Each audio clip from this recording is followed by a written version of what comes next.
Sabu kami nih Arya. Silahkan.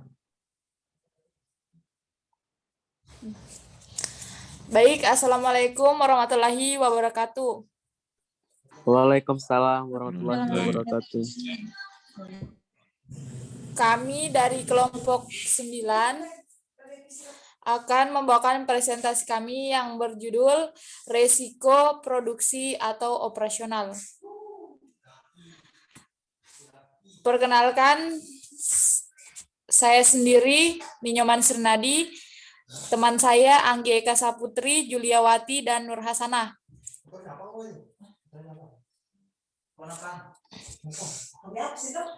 Langsung saja, pengertian resiko operasional. Resiko operasional merupakan resiko yang umumnya bersumber dari masalah internal perusahaan, di mana risiko tersebut terjadi disebabkan oleh lamanya sistem kontrol manajemen atau manajemen kontrol sistem yang dilakukan oleh pihak internal perusahaan. Contohnya adalah risiko pada komputer karena telah terserang virus, kerusakan maintenance pabrik, kecelakaan kerja, kesalahan dalam pencatatan pembelian barang, dan tidak adanya kesepakatan bahwa barang yang dibeli dapat ditukar kembali dengan sebagainya. Risiko operasional dapat menimbulkan kerugian keuangan secara langsung maupun tidak langsung, dan kerugian potensial atas hilangnya kesempatan memperoleh keuntungan. Risiko ini merupakan risiko yang melekat pada setiap aktivitas fungsional bank, seperti kegiatan pengkreditan atau penyediaan dana, tersuri dan investasi, operasional dan jasa, pembiayaan perdagangan, pendanaan dan instrumen utang, teknologi sistem informasi dan sistem informasi manajemen, dan pengelolaan sumber daya manusia. Risiko operasional bukanlah hal baru, walaupun disadari merupakan risiko yang paling akhir terdefinisikan. Lanjut Arya. Kemudian definisi operasional risk. Seperti digariskan dalam Basel II Capital Accord, mendefinisikan operasional risk sebagai risiko kerugian yang terjadi sebagai akibat inadequate atau violate internal processes atau people dan sistem, atau sebagai akibat dari external events. Meskipun memasukkan unsur legal risk ke dalamnya, Basel II itu tidak memuat bisnis strategik dan reputation risk sebagai bagian dari operasional risk tersebut. Definisi risiko operasional dalam BAS 2 adalah termasuk risiko hukum, namun tidak mencakup risiko bisnis, strategis, dan reputasi. Menurut Mahmud 2009, risiko operasional merupakan tipe risiko yang paling tua, tetapi yang paling sedikit dipahami dibandingkan dengan tipe risiko lainnya, misalkan risiko pasar atau risiko tingkat bunga. Perusahaan sudah mengenali risiko operasional meskipun dengan nama yang berbeda. Sebagai contoh, perusahaan selalu berusaha memperbaiki sistem, prosedur, atau proses bisnis melalui manajemen kualitas. Perusahaan memberikan training kepada karyawannya agar mereka semakin terlatih dan semakin sedikit membuat kesalahan. Dalam konteks manajemen risiko, upaya tersebut dipandang sebagai upaya untuk mengelola atau menurunkan risiko operasional. Selanjutnya akan dibacakan oleh teman saya, Nur Hasanah.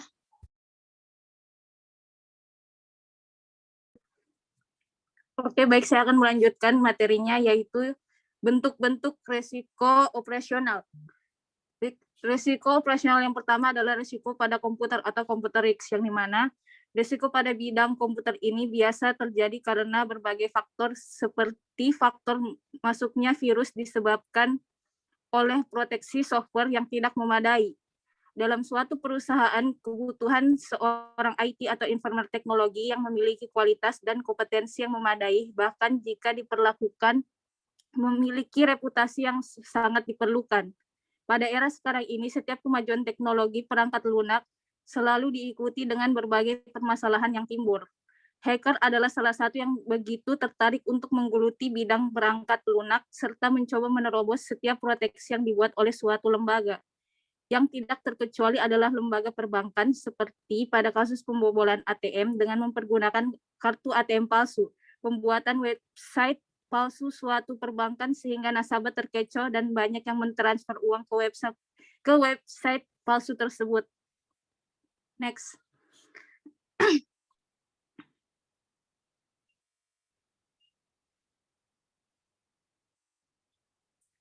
Yang kedua adalah kerusakan maintenance pabrik. Bagi setiap perusahaan, khususnya perusahaan yang memiliki mesin, sangat mengandalkan pada kualitas peralatannya dalam menunjang produksi. Maka biaya pada pemeliharaan, perawatan, dan pergantian peralatan pabrik bersifat rutin. Peralatan atau maintenance pabrik jika dilihat dari segi harga di pasaran memiliki nilai yang berbeda. Ada yang rendah, sedang, dan tinggi. Serta lebih jauh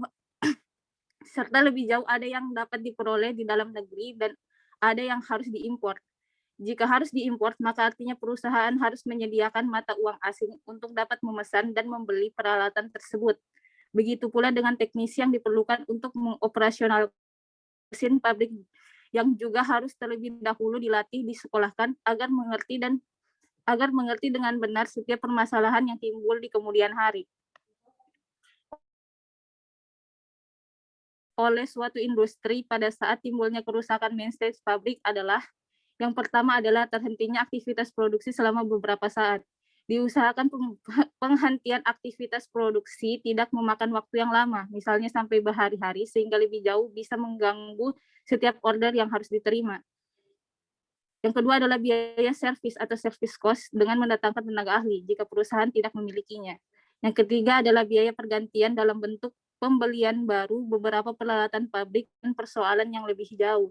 Jika barang yang dipesan tersebut tidak tersedia di pasaran dengan cepat sehingga mengharuskan perusahaan untuk memesan terlebih dahulu dan ini akan memakan waktu yang lama.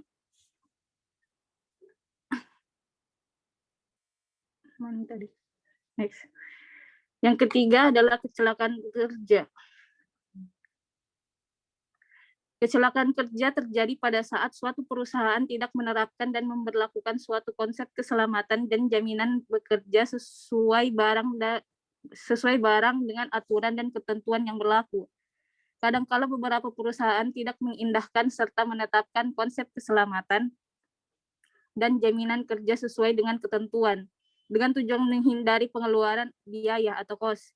Penghindaran biaya tersebut mencakup beberapa hal seperti yang pertama adalah biaya asuransi kepada setiap karyawan yang harus dibayar setiap bulannya. Yang kedua adalah biaya tanggungan pada saat karyawan mengalami kecelakaan dan pihak asuransi belum menyerahkan atau belum keluarnya ajuan klaim asuransi yang diajukan, sehingga menunggu proses keluarnya klaim asuransi menyebabkan pihak perusahaan harus menanggung sementara waktu. Yang terakhir adalah jika aturan tentang jaminan dan konsep keselamatan kerja dicantumkan pada setiap kontrak kerja dengan para karyawan, maka jika perusahaan tidak mematuhi kesepakatan tersebut, maka memungkinkan untuk dituntut atau diajukan ke pengadilan di kemudian hari karena faktor pelanggaran kontrak dan harus membayar ganti rugi dengan jumlah yang sesuai dengan permintaan pihak penggugat. Next.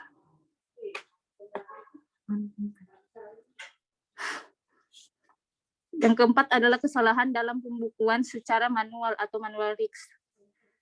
Resiko dalam bidang pembukuan serta manual sebenarnya terjadi karena beberapa sebab seperti pembukaan secara manual ditulis atau dicatat umumnya di kertas sehingga pada saat suatu kantor mengalami kebanjiran, kebakaran, dan kesalahan tidak bisa atau sulit untuk mencari penggantian. Jika kesalahan dalam pencatatan secara pembukuan terjadi, maka penyelesaian dan pencarian sumber masalahnya juga harus dilakukan secara manual. Seperti kesalahan dalam pembuatan pada income statement, maka pelacakannya proses di mana sumbernya harus dicari pada buku atau catatan dan juga penelusurannya harus dilakukan hingga ke buku jurnal. Serta pada setiap kwitansi dan berbagai bukti tertulis lainnya sehingga jika kejadian ini sering terjadi maka waktu yang dibutuhkan terlalu lama. Memang salah satu keuntungan bukti fisik langsung ditemukan, namun jika dilakukan dengan komputer, maka dengan hanya melihat nomor seri dan setiap bon, faktur dan sebagainya dengan cepat akan selesai. Jika dilakukan secara komputer, maka pihak perusahaan bisa membuat sebuah website atau email pribadi kantor yang bersifat rahasia dan menyimpan data rahasia dengan password rahasia juga. Sehingga jika seseorang pimpinan sedang berada di luar kota atau luar negeri, maka dengan data yang tersimpan di internet tersebut memungkinkan pekerjaan dapat terus berlangsung dan berbagai data dapat dengan mudah diperoleh. Proses penyusunan pembukuan akan berlangsung dengan waktu yang lama, sehingga pekerjaan menjadi tidak efisien dan efektif. Efisien ini dilihat dari segi biaya dan efektif ini dilihat dari segi waktu. Setiap pengiriman informasi harus dilakukan melalui kantor pos atau jasa pengiriman surat, sementara dan penggunaan teknologi sudah dapat dilakukan dengan cara email atau via internet. Membaca lagi.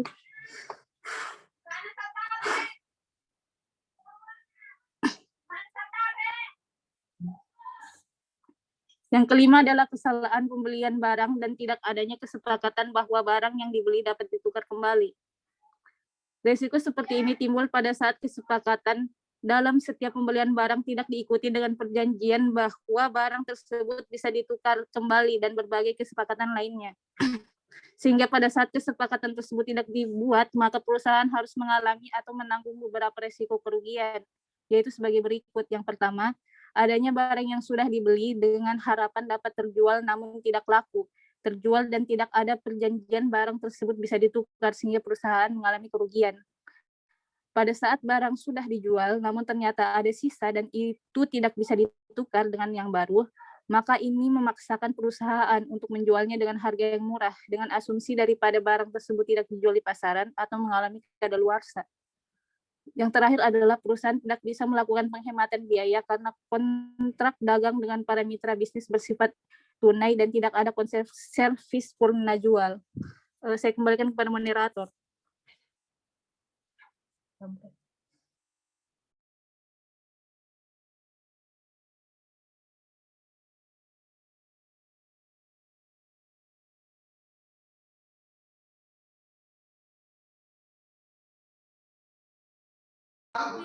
Selanjutnya akan dibacakan oleh teman saya Anggi Eka Saputri. Baik, saya akan melanjutkan. Yang keenam, pegawai outsourcing, penerima penempatan pegawai secara konsep, memberi pengaruh besar bagi perusahaan baik secara jangka pendek dan jangka panjang. Pada saat ini banyak perusahaan yang menerapkan sistem tersebut dengan berbagai alasan, yaitu sebagai berikut. Yang pertama,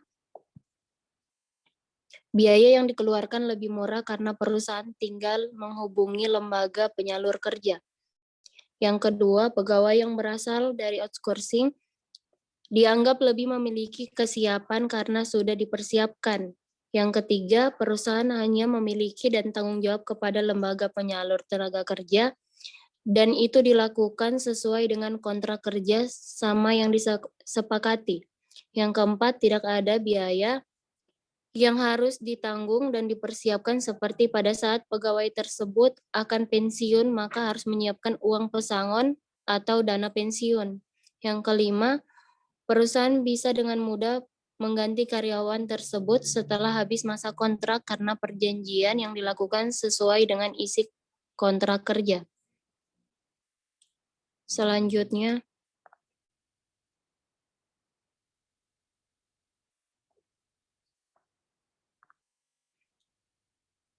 yang ketujuh, globalisasi dalam konsep dan produk.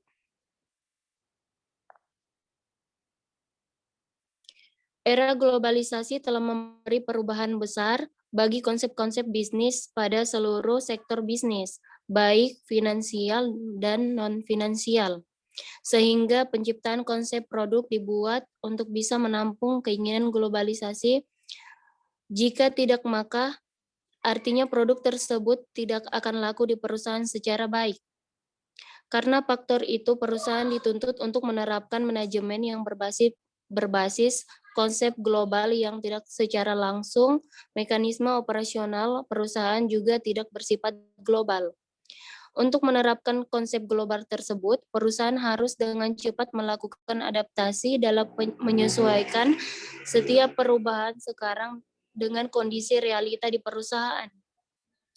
Oleh karena itu, solusi penerapan yang harus diterapkan adalah berpikir, merencanakan, dan merealisasikan semua aktivitas usaha dengan menerapkan standar-standar internasional, terutama aktivitas yang terkait dengan aspek permodalan, regulasi, transparansi, dan komunikasi, teknologi, serta kompetensi manajemen dan karyawan. Sehingga dengan penerapan seperti itu diharapkan antisipasi perusahaan terhadap risiko operasional dari segi global akan dapat dihindari atau minimal diperkecil.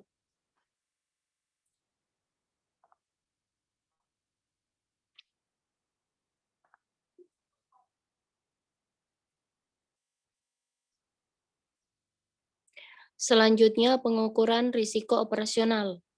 Menurut Mamdu, salah satu teknik untuk mengukur risiko operasional adalah dengan menggunakan dua klasifikasi, yaitu dengan frekuensi atau probabilitas terjadinya risiko dan tingkat keseriusan kerugian atau impact dari risiko tersebut.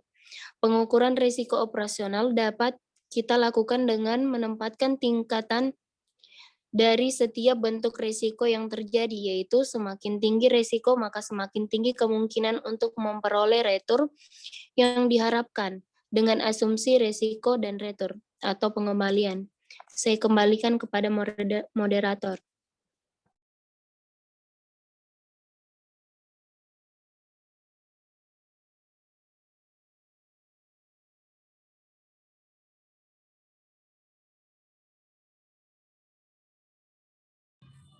Lanjut, biaya untuk risiko operasional. Untuk mengatasi risiko operasional, suatu perusahaan harus membuat analisa yang mencakup, yang pertama, menghitung dan memetakan bentuk risiko yang sedang dan akan dihadapi. Yang kedua, memperhitungkan beberapa biaya yang harus dialokasikan menyangkut pengelolaan risiko. Yang ketiga, memutuskan pembentukan mekanisme seperti apa yang layak diterapkan untuk mengelola risiko. Yang keempat, memutuskan dari mana sumber dana yang dapat dialokasikan untuk mendukung penyelesaian operasional risk ini. Lanjut, Arya.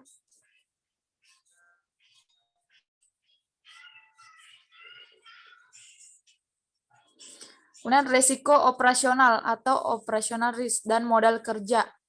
Pemahaman risiko operasional telah kita bahas di atas secara dalam. Maka baiknya kita juga mengetahui pengertian dari modal kerja.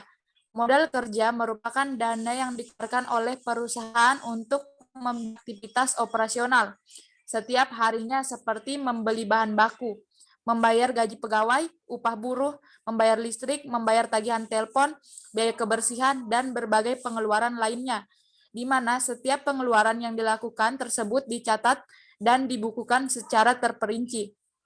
Adapun tujuan pembukuan tersebut adalah dapat dijadikan sebagai laporan pertanggungjawaban kepada pimpinan perusahaan. Yang kedua, dapat dijadikan sebagai alat prediksi dalam memperkirakan berbagai kebutuhan perusahaan, terutama untuk jangka panjang. Yang ketiga, sebagai pedoman berbagai pihak yang berkepentingan untuk melihat kondisi perusahaan dalam menjalankan aktivitasnya, seperti para mahasiswa yang sedang melakukan KP atau kerja praktek, dan para peneliti lainnya. Yang keempat, sebagai salah satu bahan rekomendasi dalam pengambilan keputusan bagi seorang investor yang bersifat linear. Selanjutnya.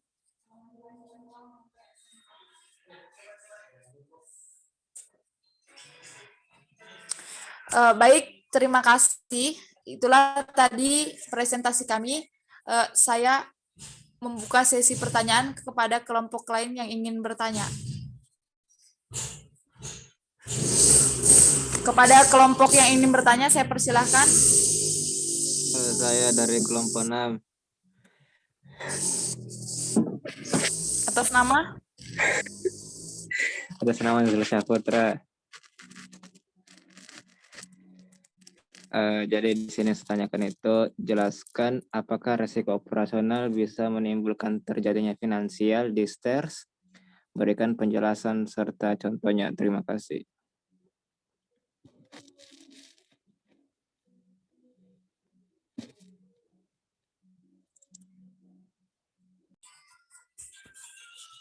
Bisa diulang?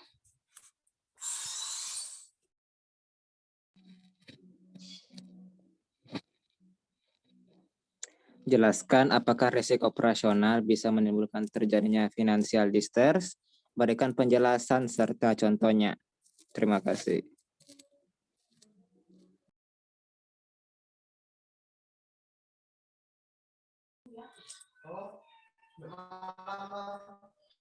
Apakah ada lagi kelompok yang ingin bertanya?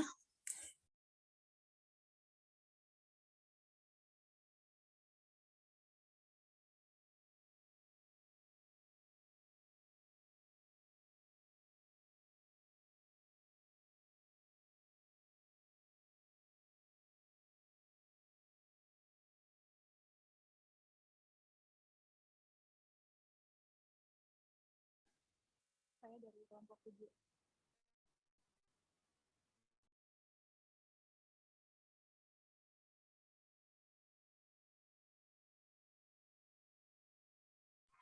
Ada yang mau bertanya? Saya dari kelompok 7 ingin bertanya.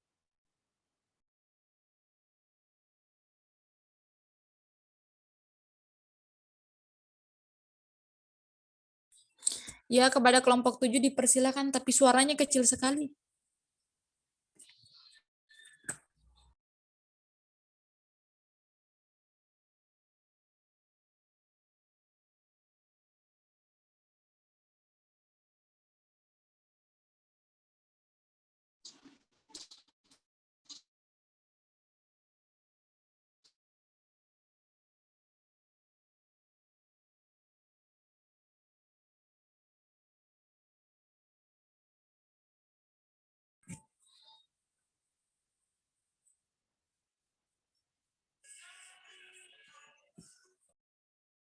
Baik, bisakah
Baik, selanjutnya apakah ada lagi kelompok yang mau bertanya selain kelompok 6 dan 7?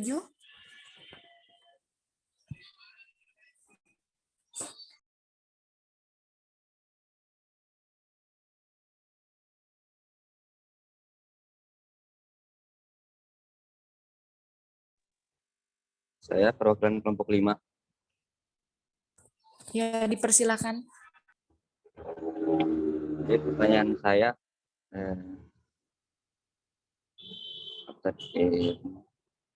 ini resiko operasional kan? Pada poin ke-6 itu ada pegawai outsourcing. Kan tidak semua perusahaan itu menerapkan sistem outsourcingnya.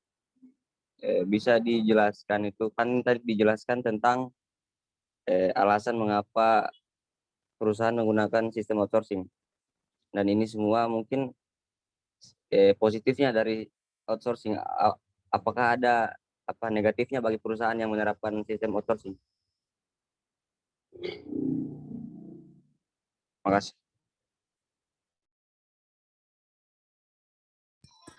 Baik, terima kasih. Apakah ada lagi kelompok yang ingin bertanya? Saya dari kelompok 8. Dipersilakan. Perkenalkan, nama saya Kak Pratiwi dari kelompok 8. Pertanyaan saya yaitu bagaimana proses kontrol manajemen risiko operasional?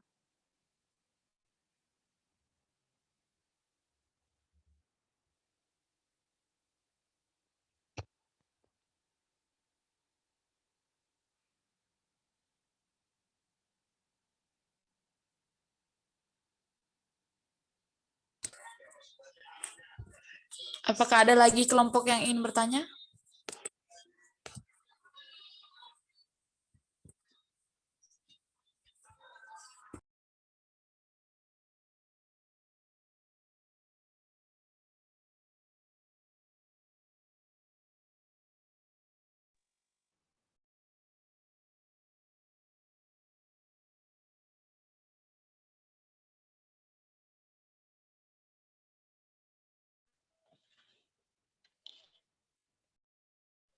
Saya sedang bertanya.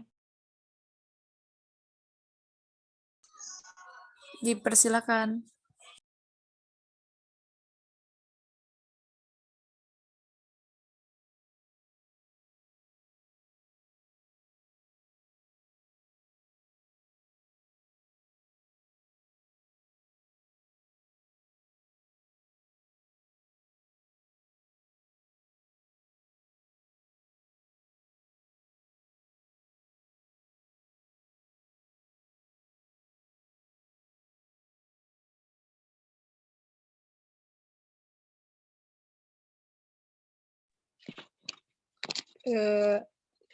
Assalamualaikum warahmatullahi wabarakatuh. Saya Vindi dari kelompok 2. Yang ingin saya tanyakan adalah bagaimana pengaruh resiko operasional dalam profitabilitas perusahaan.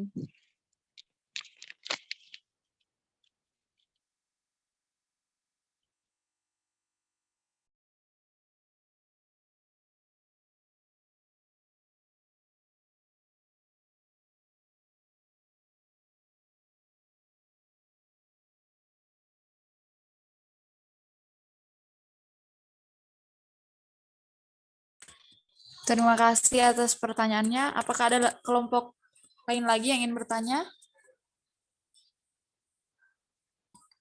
Mungkin kelompok 1, 3, 4,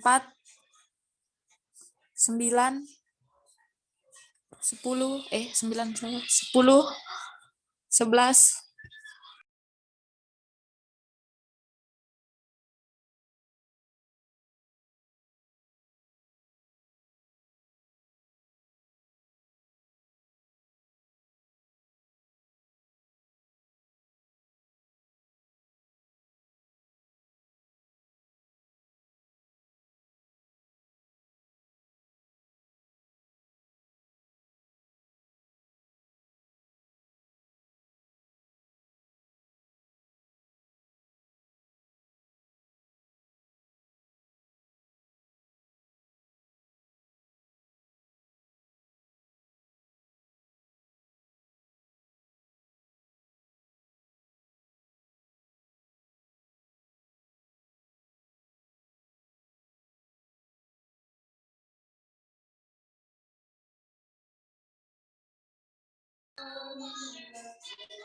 Apakah ada kelompok lain yang ingin bertanya?